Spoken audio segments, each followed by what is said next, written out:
Olá pessoal, eu sou Joel Bino Júnior, estou aqui para descomplicar as informações que vocês recebem diariamente na mídia, nas redes sociais, sobre questões da administração pública. E hoje nós vamos tentar responder algo que tem rodado aí, principalmente nas redes sociais, com alguns debates, algumas informações que ocorreram nos últimos dias. E a pergunta é: o Brasil tem R$ 1 trilhão disponíveis no caixa? É verdade essa informação de que nós temos esse recurso disponível? Por que que essa pergunta ela gera questionamentos e até mesmo revolta em alguns sentidos? Porque a gente escuta diariamente o governo falar que não tem recurso para pagar o auxílio financeiro de R$ 600. A gente escuta que os 60 bilhões de reais que foram aprovados para auxílio das prefeituras e governos estaduais é muito recurso, e ao mesmo tempo a gente escuta falar que o governo tem R$ 1 trilhão disponíveis no caixa. Seria isso verdade? Então no vídeo de hoje nós vamos falar sobre esse 1 trilhão, se ele realmente existe, onde eles estão e se eles estão de fato disponíveis para o governo fazer aquilo que ele bem entender desses recursos.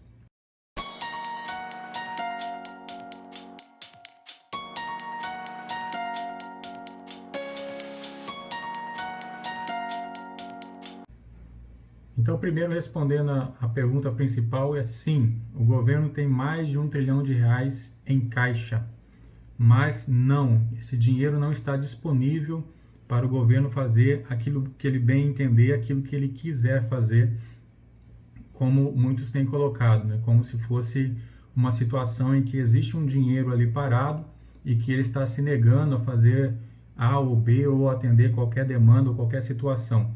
Para poder mostrar essas informações, mais uma vez, vamos a informações públicas, mais uma vez vamos até a STN, as publicações do relatório resumido de execução orçamentária do governo. Peguei o mais recente agora, março de 2020, para mostrar as informações sobre a disponibilidade de caixa do governo federal. Então vamos observar.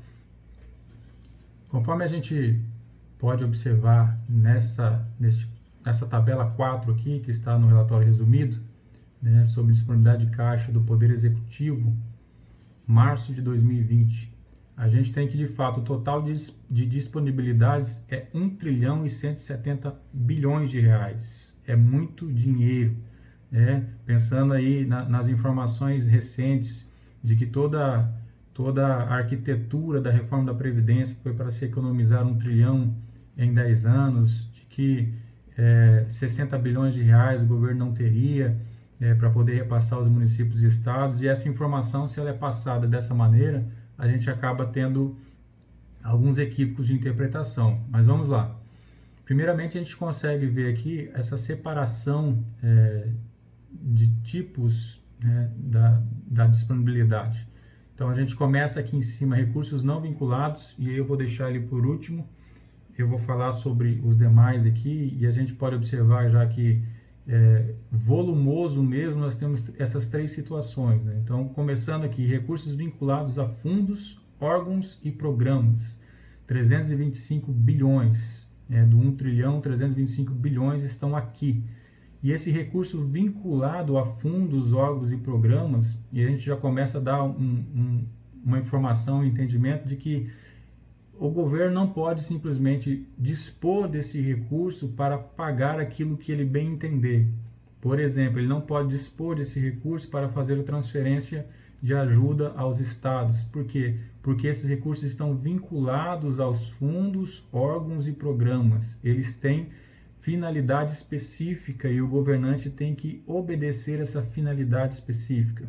Assim como os menores aqui, você vai observar que sempre tem a questão de vínculo, né? Recurso de receita financeira vinculada, recurso vinculado à Seguridade Social, exceto Previdência, outros recursos vinculados, e aí receita de transferência a estados, né? Então essa parte aqui é a parte já que está nas mãos da União, né, do governo federal, mas não lhe pertence, ele tem que transferir aos estados. Recursos vinculados à educação, 16 bilhões, ele tem que gastar com educação, e aí recursos de alienação de bens também, como é a alienação de bens, ele precisa gastar isso com despesa de capital, com investimento, e aqui a gente percebe já o déficit. Onde que está o déficit? Recursos vinculados à previdência, tanto do regime próprio dos servidores públicos federais quanto do regime geral de previdência, a DEFT. Então, esses recursos aqui, parte dele tem que ser usado para cobrir este déficit. E aí eu deixei por último para falar de duas situações aqui. Primeiro é este aqui, recurso da dívida pública, que é o maior, né, detém o maior recurso aqui em caixa, 574 bilhões de reais. E aí esse aqui é interessante a gente falar um pouco mais detalhadamente, até por ser o maior volume. Esse aqui é o chamado colchão da dívida. Esse recurso aqui é como se fosse a reserva de emergência da dívida, para aqueles que gostam aí de questões de investimento, aplicação financeira, entende um pouco aí de reserva de emergência. Essa aqui é a reserva de emergência da dívida.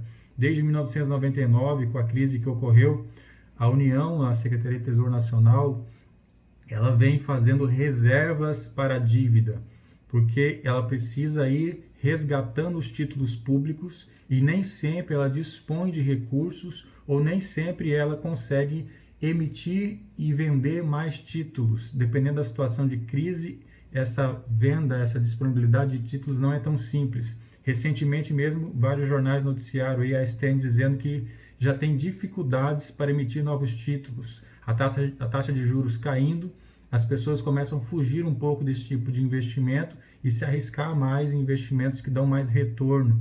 Então começam a migrar e deixar de adquirir títulos da dívida. Então nesses momentos de crise, nesses momentos em que há dificuldade de emissão de novos títulos para rolar a dívida, como já falamos em outros vídeos, o governo precisa ter esse colchão para que ele possa cumprir e honrar com os resgates dos títulos que ele já emitiu, porque ele sempre garante que ele vai fazer esse resgate. Mesmo aqueles que compram títulos a longo prazo, se eles resolverem resgatar antes da hora, o governo federal garante esse resgate. Então o governo precisa deste recurso em caixa e desde 1999 ele tem este recurso em caixa para poder ter esse fluxo da dívida. Então esse recurso aqui, ele é para isso. Ele não pode ser utilizado para outras coisas. E mesmo que a gente possa pensar, de uma dívida de 4 trilhões, se não tivesse este recurso, porque muito provavelmente esse recurso da dívida ele foi adquirido com títulos, então foi feito um colchão da dívida com títulos, com mais dívida, só para poder se ter um fluxo de garantia. Então, mesmo que a gente considere que vai utilizar esse recurso, vamos reduzir a dívida em 574 bilhões, mas ficaríamos aí desprovidos de qualquer caixa para poder fazer os resgates, correndo o risco de não honrar com os títulos emitidos pelo governo. Então, este maior recurso ele não pode ser utilizado da maneira que o governante bem entender, por se tratar de recursos adquiridos com títulos e guardados para o colchão da dívida. E aí, voltando ao nosso gráfico, a gente tem uma situação aqui que eu deixei por último, recursos não vinculados ordinários, 147 bilhões. Esses recursos não vinculados são os que de fato o governo tem mais mobilidade naquilo que ele pode gastar. Então, de 1 trilhão 170, ele tem apenas 147 que ele tem nas mãos para poder, de maneira um pouco mais fácil, não é também tão simples assim, existe uma questão orçamentária, autorização de orçamento, existe já algumas vinculações também que ele não tem tanta mobilidade assim, mas é o recurso que ele tem um pouco mais de mobilidade para trabalhar, apenas 147 bilhões.